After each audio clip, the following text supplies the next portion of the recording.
салом шунавандаҳои гиромӣ. силсила гуфторҳои хониши бадиӣ ба таваҷҷӯҳи шумо рамани теғи пурасрори Ҳабибулло Ёров дар қироати корманди шоистаи Тоҷикистон Бобохон Сатторӣ. оғози гуфтори сеюм.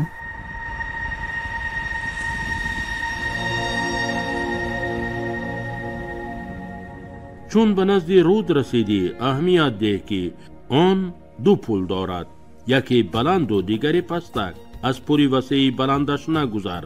به ساحل رودخانه خمیده در آب رود طهارت کرده از پوری پستکش میگذر. از رود آن طرف سرحدی دولت دیگر آغاز می‌یابد. سنگستانی افغانستان همانجا به پایان میرسد. به همواری برآمده حتما نماز پیشین بخوان. بعدی رود در مسافه کمتر از 1.5 کیلومتر خانه ها و درختان بلند و کهنسار خرما بر علا نمایانند. نزدیک دیه بوز و گوسفندان پراکنده چرا دارند. از دیه جوان مرد اشتر سوار می رسد. اشتر سیاه دارد. وی مالهای به چرا مشغول را به سوی رودخانه برای آب دادن می راند. اشتر سوار به تو نزدیک شده پس از سلام می پرسد: مسافر نماز را با تیمم گذراندی؟ به رودخانه اشاره نموده بگوی: در مذهب ما در نزدیکی آب تیمم روا نیست. اگر در جواب بگوید پس ما هم مذهبیم، بگوی اساس اسلام است نه مذهب و سوالش بده: اشتر سفید کجاست؟ اگر گوید که زانوی چپش لط خورده است و طبیب نیافتیم، بگوی که طبیب ما هستم. اگر گوید که جراحی میخواه، بگوی که اسباب جراحی هم آوردیم. به سوالها و جوابهای اشتر سوار با دقت گوش کن. اگر ذره در گفته‌اش تغییرات احساس کردی، علاج کارت را خودت میابی. در این صورت از 2 نفر شما تنها یکی باید زنده ماند و آن هم باید تو باشی. آگاه باش که وی سلاح دارد. تسلیم شدن خیانت است. حبی زهر باید روی دست تیار باشد. اگر جوابها موافق و دقیق باشند، دوام کار و راهی بعدی سفری تو را اشتر سوار معین خواهد کرد. در صحبت در همه جا تنها با شیوه دری کابولی باید گپ بزنی. تا به منزل رسیدن از او چیزی نپرس. آن لحظه به گوشه خاطر صیاد نمی رسید که راهی بعدی او تحت راهنمایی راهبلدی نوش در قطار گروه از جوانان گریزه افغان صورت می گیرد که از ایران به پاکستان برای در اردوگاه های مخالفین افغانستان تیار نمودن تروریستان فرستاده می شود. محض برای همین پلکونیک تأکید کرده بود که دیگر ریش نتراشد و صابون استفاده نبرد و 2-3 روز در هوای گرمی روزانه سر و پایلوچ روی ریگ تفسان گردش کند که چهره و دست و بازو و پایهایش آفتاب خورده شوند. وی حتی برای احتیاط کتفان صیاد را از زیر لباس از نظر گذرانید که مبادا پی تسمه سلاح اتومات نداشته باشد. وقت را در یاد داشته باش. به خاطر آور تأکید پلکونیک را در آخر هفته یعنی روز 7 ساعتی از چرخ بال فرود آمدند. باز در همان موضع حاضر شدنت حتمی است. تفاوت پیش و قفا 10 دقیقه. پروازی تکراری نمی شود. بعد تو میدانی و صحرای کبیر. صیاد این جمله را 2-3 بار تکرار کرد و قلبش سخت فشار خورد. سپارش اجرا شود، از افت کار من ما در کار می شوم. واقعا این شیوه معمولی کاری رزویدکا است. عادتا رابطه‌جی که اگنتی ارزشمند حساب نمی یابد در چنین موردها یا ناگهان غیب میزند و نام و نشانش دیگر هیچگاه پیدا نمی شود یا جسدی بوی گرفتهش را پس از چند از ویرانه پیدا می کنند و از چهره‌ای بر اثر خوب لطوکوب دیده و شناخته نشونده‌اش شخصیتش نامعلوم میماند. سندی در جیب داشتهش باشد او را کدام یک قاچاقبری در جستجوی دروغین قرار داشته معرفی می کند. بعد این خودیها خیر بلا بپسش و اگنتی ارزشمند نیست که میگویند و خلاص. از این رو صیاد سری نقشه احتیاطی وریانتی بیرقم فکر میکرد. در این صورت فرصت و امکانی برقرار نمودن علاقه با مرکز نمیماند. برایش از طرف مقابل دیده خودیها خفناکتر میشوند. شیخ امیدی آخران، ولی بعد چنین صورت گرفتن کار اگر از این گردابی پرتهلوکه رها یابد هم او را تفتیش و استنتاق سخت در پیش خواهد بود. به هر حال اینش با اعتمادتر برای زنده ماندن، ولی برقاسا فکر بمینه‌اش زد و به بدنش مرغک دمید. اگر بر اثر خودسری او شیخ فاش شود چی؟ در آن صورت از این زندگی عمر در دوزخی جزای خودی ها بودن آسانکک مردن 1000 بار بهتر نیست مگر؟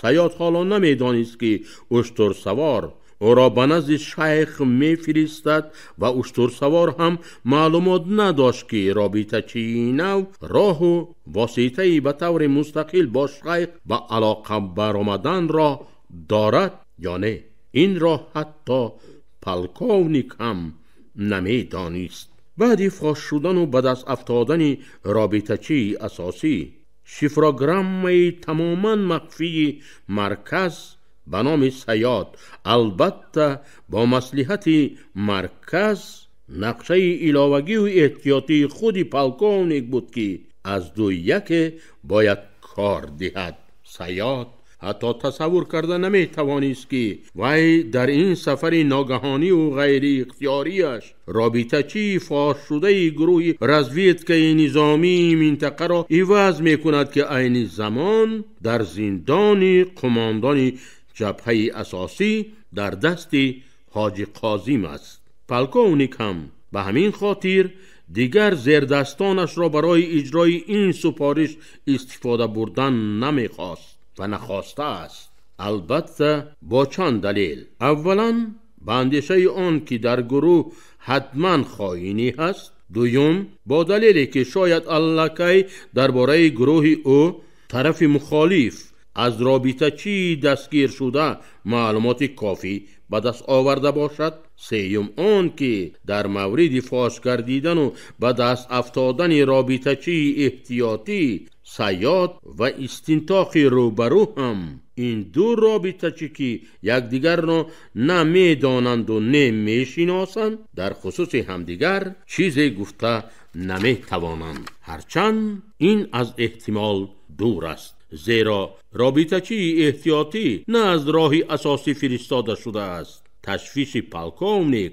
تنها در آن است که صیاد کم تجربه اگر سمت حرکت را در دشت سنگیستان شبانه و به خودنما سوهن تغییر دهد کار از کار می گذرد. آن وقت علاج اصلاحی این خطا از حساب وقت غیر امکان خواهد شد. صیاد این را نمی دانست که در تیغ قطع شونده کارچچه قردکک شفراگرام جایگیر است که به واسطه محلول مخصوص رشاد می شود. قماندان حاجی قاسم خائن است. وی با نماینده ستاد مرکزی قطعات محدود ارتش شوروی در افغانستان طی هفته قبلی 3 ملاقات یکه به یکه مخفی داشت. این معلوماتی بافته فوراً و حتماً باید به واسطه شیخ یعنی توسط یک نفری با اعتماد خودشان به شورای سران سازمان هفتگانه رسانده شود. در آن صورت برای تحقیق این معلومات یا نماینده شورا یا هیئت مخصوص باید به جبهه ولایت رود یا قماندان جبهه به پاکستان دعوت کرده شود.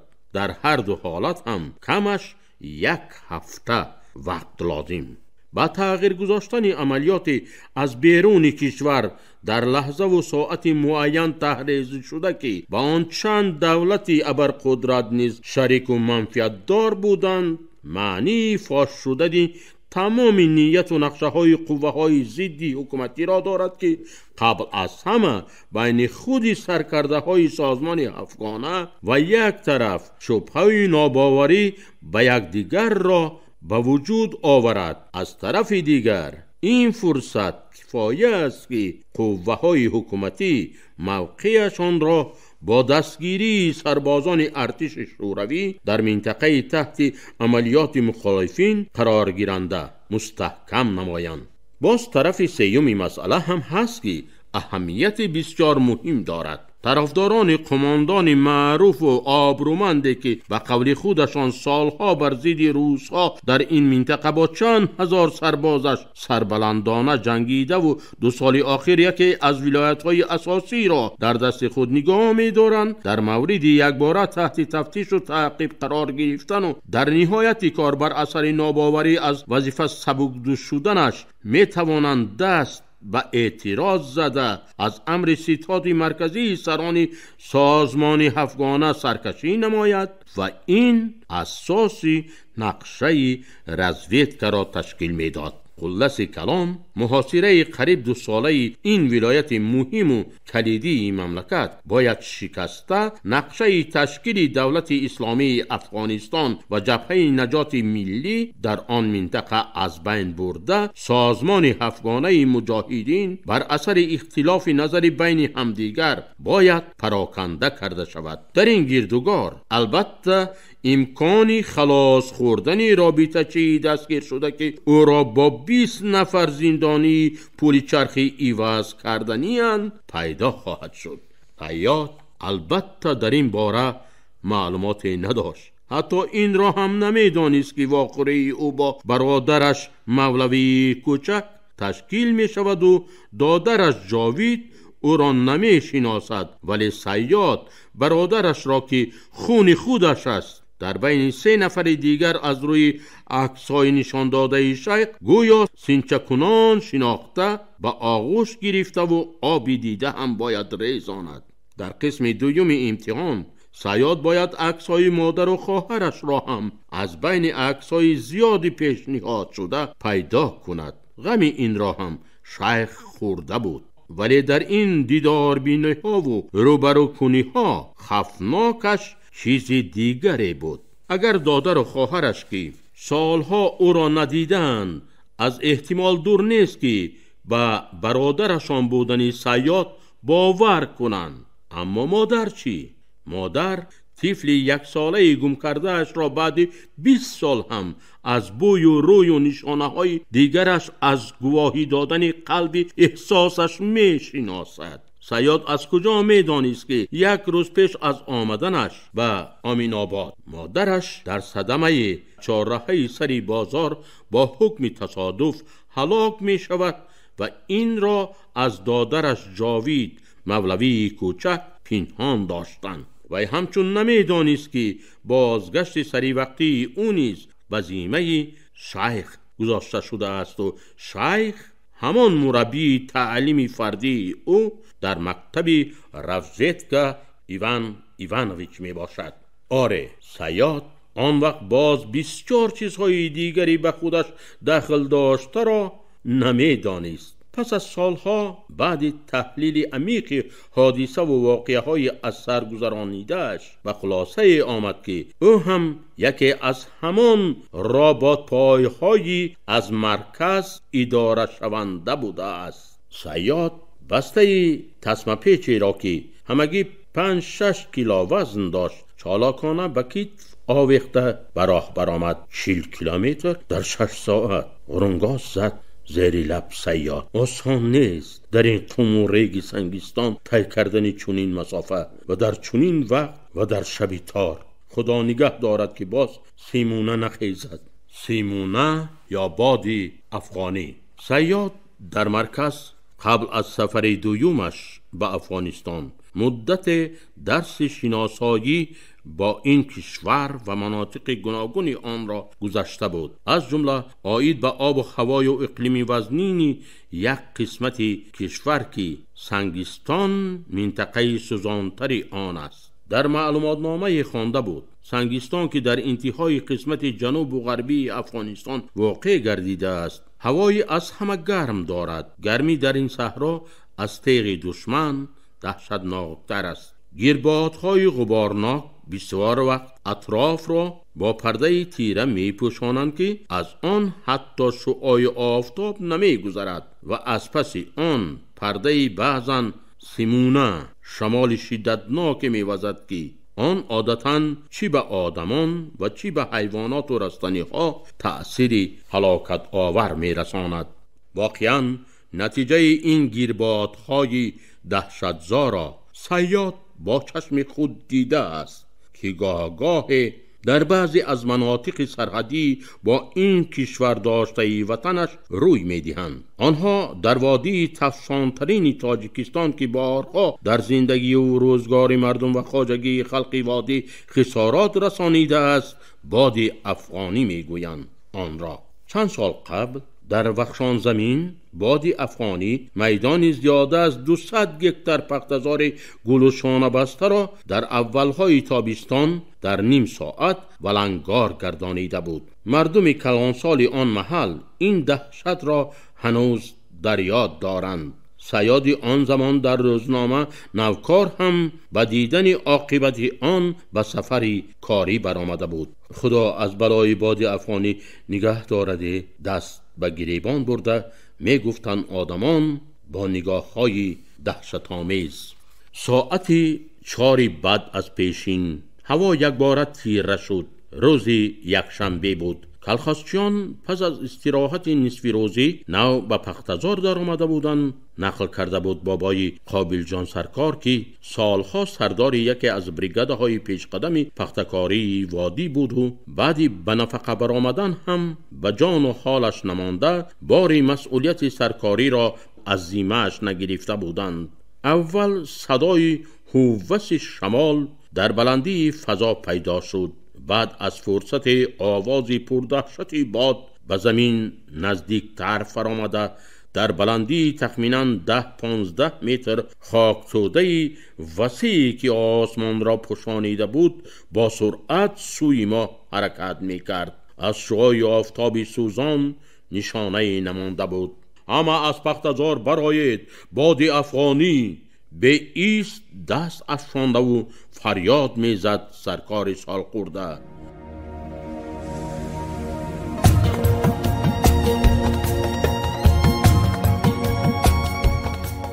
شنونده های عزیز، شما романи تیغ پراسروری حبیبالله یورف رو در قرائت کارمند شایسته تاجیکستان باباخان ستاری شنیدید. محرر سعیدزاده آبیجان، کارگردان انوشه خوجامова. این گفتار سال 2024 ثبت شده است. انجام گفتاری سیوم.